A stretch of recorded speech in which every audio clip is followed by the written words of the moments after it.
Chapter 16 is called The Guy with the Black Cowboy Boots.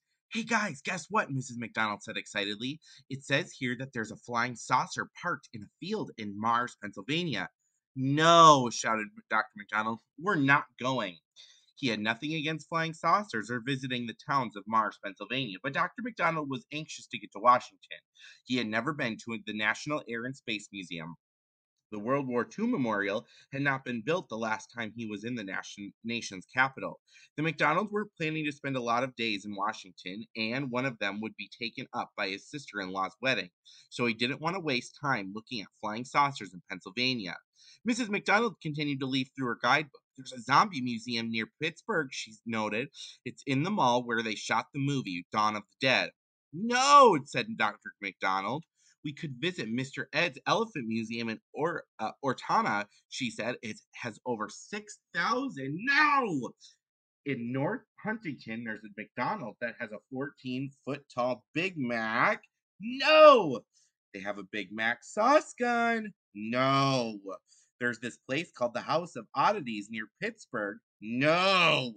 It's only a few miles out of our way. No! Dr. McDonald had been pretty flexible and understanding up until this point.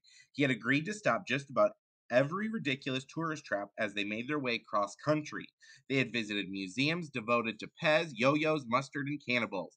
They had visited the largest ball of twine in the world. They had even visited the second largest ball of twine in the world. But now he felt the need to assert himself, especially after the Hoover Historical Center turned out to be about the vacuum cleaner instead of the president. So he drove on.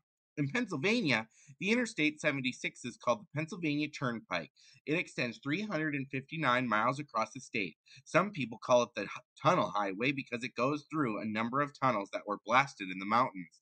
There was little traffic on the turnpike, and they were making good time, but eventually driver fatigue set in, and Dr. McDonald pulled off I-76 near Somerset, Pennsylvania. It was just a few miles to Pioneer Park Campground at the foot of the Laurel Ridge Mountains. After a quick dinner, the family went their separate ways for a while. Dr. McDonald bought a newspaper and found an empty hammock where he could read. Mrs. McDonald updated the Amazing But True website. Coke went to check out the lake where some kids were fishing. Pep worked on the latest cipher they had received, with no success. The McDonalds had enjoyed a lot of togetherness over the last 2 weeks, and everybody was starting to feel the need for a little alone time. As darkness fell, they all returned to the RV to go to bed. In the middle of the night, Coke began talking in his sleep. Don't want to go to Washington, he grunted, almost incoherently.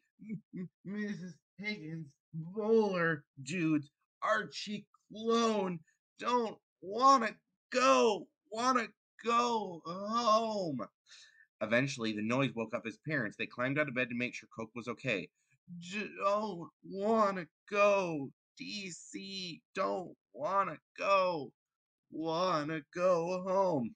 He's having a nightmare, Dr. McDonald whispered. I guess he really doesn't want to go to my sister's wedding, Mrs. McDonald whispered back.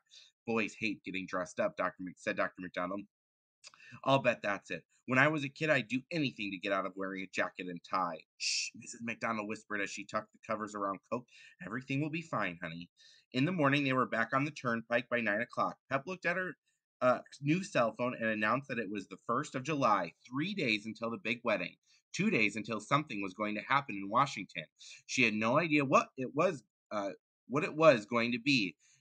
He had driven about 30 miles when Dr. McDonald noticed the needle of the gas gauge was only slightly above E. At the next rest area in Bedford, Pennsylvania, he pulled into the gas station to fill up the tank. While his father took care of the gas and his sister went to buy a pack of gum, Coke went off to use the restroom. What's wrong with the bathroom in the RV? His mother asked. It's gross, Mom. Coke pulled open the door to the men's bathroom and looked around just to be on the safe side. Nobody was in there. The 3 stalls were empty, and Coke went into the middle one. While he was in there doing his business, he heard the door open and footsteps enter the men's restroom. Somebody was whistling the Yellow Rose of Texas. Coke leaned forward and peeked under the stall door to see that the guy who came in was wearing black cowboy boots. Peeking through the narrow crack near the stall door, Coke could see this guy was wearing a large cowboy hat, but he couldn't see the guy's face. There was the sound of water in the sink and then the electric hand dryer.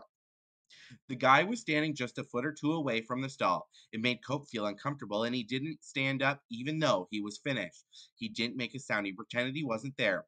Then suddenly, an envelope slid into the stall and came to a stop at Coke's foot. He should have jumped up immediately and opened the stall door. He could have seen the face of the guy who slid him the note. He would have found out who was sending him all those ciphers. Shoulda, coulda, woulda.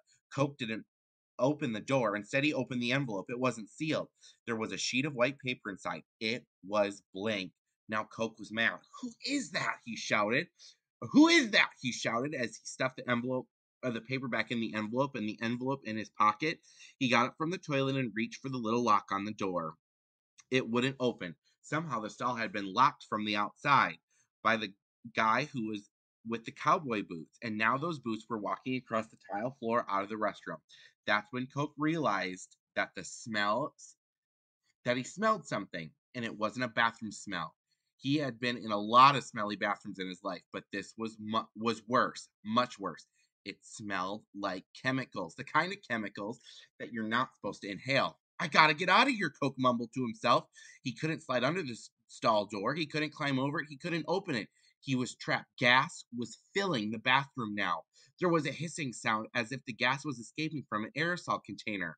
Coke was choking, his eyes filled with tears. He couldn't call for help. He took off his t-shirt, ripped it in half, and wrapped it around his face, hoping to filter out at least some of the poison gas. It was burning his eyes and his lungs. He leaned on the stall door and hurt as hard as he could, but it wouldn't budge. He took a running leap at it, but the stall was too small to get enough momentum. He was starting to panic. Finally, he just reared back and kicked the door open like the police do on TV. The stench of poison gas filled the bathroom. Coke closed his eyes and made a mad dash for the exit door, hoping that door had not been locked too. He stumbled out into the open air and collapsed on the grass, choking and gagging. Pep was sitting there at the picnic table waiting for him. "What is your problem?" she said. Did, did you look at the guy who just came out of the bathroom? Coke asked her. Yeah, you just came out of the bathroom. I mean, before that, the guy was wearing cowboy boots and a cowboy hat. I just got here, Pep said. Man, what were you doing in there? I can smell it from here. What did you eat for breakfast? I didn't eat anything, Coke shouted. Some guy tried to poison me in there, and he slipped this envelope into the stall. Oh, great, Pep said. I haven't even solved the last cipher yet. I don't know if it's a cipher. Coke took the envelope out of his pocket and showed the piece of paper to Pep. It's blank, she said. I know. Come on, let's get out of here before somebody sees you and thinks you caused that smell, Pep told her brother. We can work on this in the RV. They rushed back to the parking lot, where their parents were waiting anxiously to get back on the road. What happened to your shirt? Mrs. McDonald asked Coke. It ripped, Coke admitted. We can see that, Dr. McDonald said. How do you rip your shirt going to the bathroom? Some guy in the bathroom tried to kill me with poisonous gas, Coke said, so I ripped my shirt and made it into a gas mask so I could breathe. Very funny. You kids crack me up, Dr. McDonald said. Let's go. I wish you would take better care of your clothing, said Mrs. McDonald. Dr. McDonald hit the gas and got on the highway again. In the back seat, the twins looked at the white piece of paper carefully. Turning it over, holding it up to the light, it was hard enough to figure out all these ciphers out when they were written clearly. Now, Pep had to work from a white sheet of paper. It was frustrating. Maybe the clue is simply invisible or emptiness or something like that, Cook whispered to his sister. Or maybe the white sheet of paper is a clue itself. Maybe it means the White House. Maybe they're going to be a terrorist attack on the White House. Or maybe the message was written in invisible ink, Pep guessed. Oh, great. Pep put aside the white piece of paper and went back to working on the previous cipher they had received. 15 miles down the highway, I-76 forks up toward Harrisburg and Philadelphia, and I-70 forks down toward Baltimore. Dr. McDonald merged onto I-70 South. I got it, Pep suddenly exclaimed. What have you got, honey? Asked her mother from the front seat. Poison ivy, Pep said, scratching her leg. I think maybe I got it back at the rest station. We'll get some calamine lotion next time we stop. Silently, Pep motioned for her brother to slide over next to her and look at her notebook. She had written out the cipher. Then below that, she wrote it again, but this time she divided it up into 4 lines.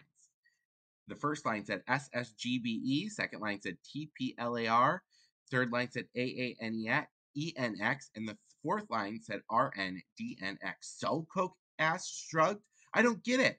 It's so simple, Pep whispered in his ear. I can't believe it took me so long to figure it out. Don't read it horizontally, read it vertically. Coke read the letters again. Star Spangled Banner. You got it, Coke exclaimed. Maybe we should take her to a doctor, Mrs. McDonald. I'm fine, Mom. Pep went back to the page in her notebook with the other ciphers on it and added the new one. July 3rd, 2 p.m., Greensboro lunch counter, John Bull, Star Spangled Banner. What could it mean? What could a train, the national anthem, and a symbol of the civil rights movement have to do with one another? Every time they got a new cipher, it made things more confusing. And now that they had one that said nothing at all, Coke shook his head wearily. Half an hour later, half an hour after the highway split, a sign appeared at the side of the road. Maryland welcomes you. Woohoo! Coke hollered. Do you know that the state sport of Maryland is jousting? Nobody cares, Pep told him. Jousters care, Coke said.